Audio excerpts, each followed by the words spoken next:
नमस्कार। मैं GRS news के लिए गिरीश चकरवा। आज का ब्लॉग मैं एक प्रश्न के साथ शुरू कर रहा हूँ। क्या झारखंड के मुख्यमंत्री हेमंत सोरेन ने अरविंद केजरीवाल के नक्शे कदम पर चलना शुरू कर दिया है? ये प्रश्न मैंने इसलिए पूछा क्योंकि लगातार ईडी के समन ठुकराने के बाद कल विधायक दल की बैठक में जिस प्रकार ये फैसला लिया गया कि मुख्यमंत्री सोरेन इस्तीफा नहीं देंगे, वो मुख्यमंत्री के पद पर बने रहेंगे। आप सभी लोगों को याद होगा कि पहले ये बात चर्चा में थी कि झारखंड मुक्त मोर्चा के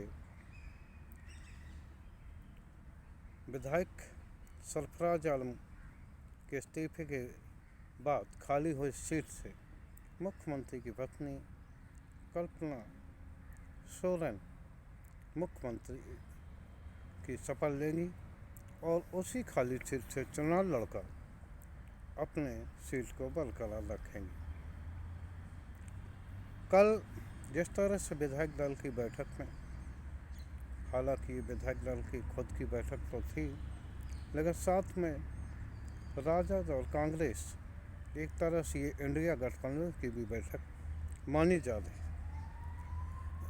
इस बैठक में ये फैसला किया गया कि मुख्यमंत्री इस्तीफा न दें। अब यह तय हुआ जिस प्रकार दिल्ली के मुख्यमंत्री अरविंद केजरीवाल ईडी के लगातार समन ठुकराते जा रहे हैं, तीसरे समन के बावजूद उन्होंने ईडी के सामने पेश होना उचित नहीं था। इसी प्रकार हेमंत सोरेन भी ईडी के 7 समनों को धता बता चुके। तो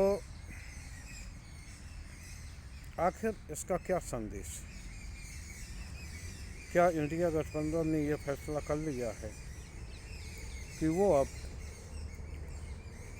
किसी भी सरकारी एजेंसी के दबाव में नहीं आएंगे? अगर ज़रूरी हुआ तो जेल से ही अपनी कैबिनेट चलाएंगे, जैसे कि दिल्ली के मुख्यमंत्री अरविंद केजरीवाल ने इस प्रकार की चर्चाओं को बल दिया। निश्चित तौर पर अगर इस तरह की स्थिति आती है तो न ये सिर्फ इतिहास में दर्ज करने वाली बात होगी, बल्कि ये भी तय हो जाएगा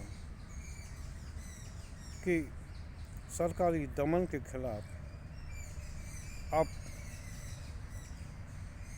कितने नीचे तक राजनीति करने की परिस्थिति इस देश में पैदा हो गई है।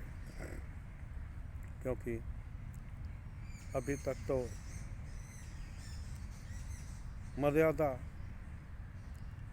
की स्थिति तो ये थी कि जैसे ही कोई चिट होता था या किसी के खिलाफ चार्जशीट दायर हो जाती थी तो वो नैतिकता के आधार पर अपना इस्तीफा अपने पद से दे देता था। लेकिन जिस तरह की रणनीति 2014 से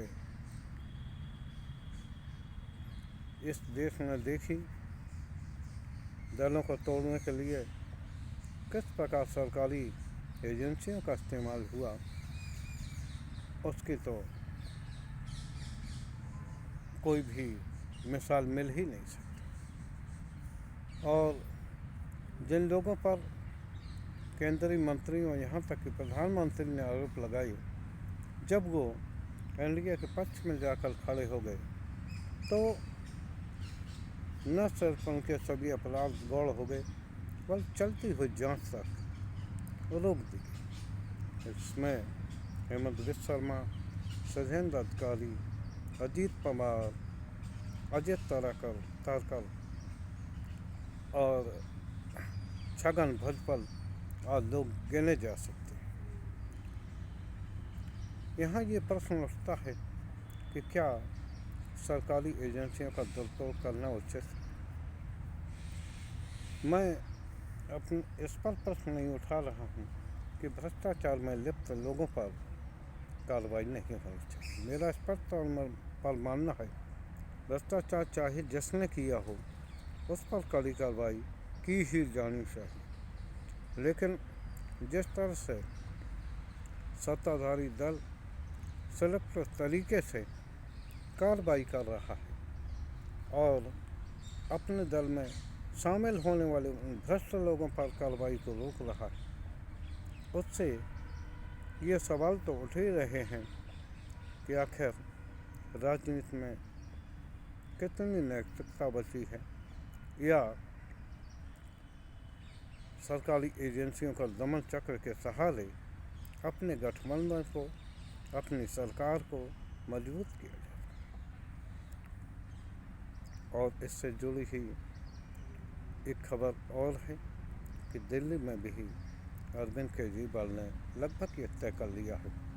उन्होंने ईडी को एक जवाबी पत्र भी भेजा, उन्होंने जिसमें लगातार वो पूछते रहे हैं कि आखिर ईडी उन्हें किस हैसियत से अपने समक्ष पेश होने का सम्मान दे रही है। क्या वो पार्टी के संयोजक के नाते, या गवाह के नाते, या अपराधी के नाते? और ईडी ने अभी तक इस बारे में जवाब नहीं दिया।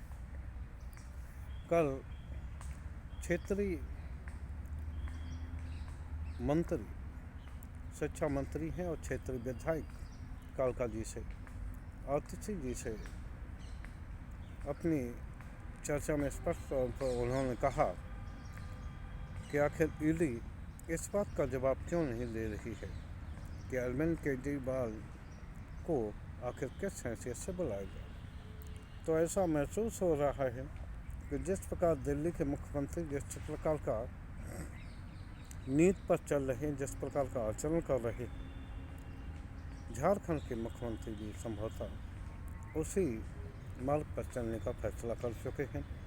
देखना ये है कि आखिर ये सरकारी एजेंसियों और विपक्षी नेताओं के बीच लुका छिपी का खेल आखिर कब तक चलता है। क्या इसका कोई विकल्प निकलेगा, या इसी प्रकार आगामी लोकसभा चुनाव तक विपक्षी दलों के मुख्यमंत्रियों को, उनके क्षेत्रीय क्षेत्रफों को तकलीफ दी जाती रहेगी, उन्हें सरकारी एजेंसियों से डरा धमका कर अपने पाले में लाने का प्रयास किया जाता रहेगा। आज के ब्लॉग में बस इतना ही। जय हिंद, जय भारत।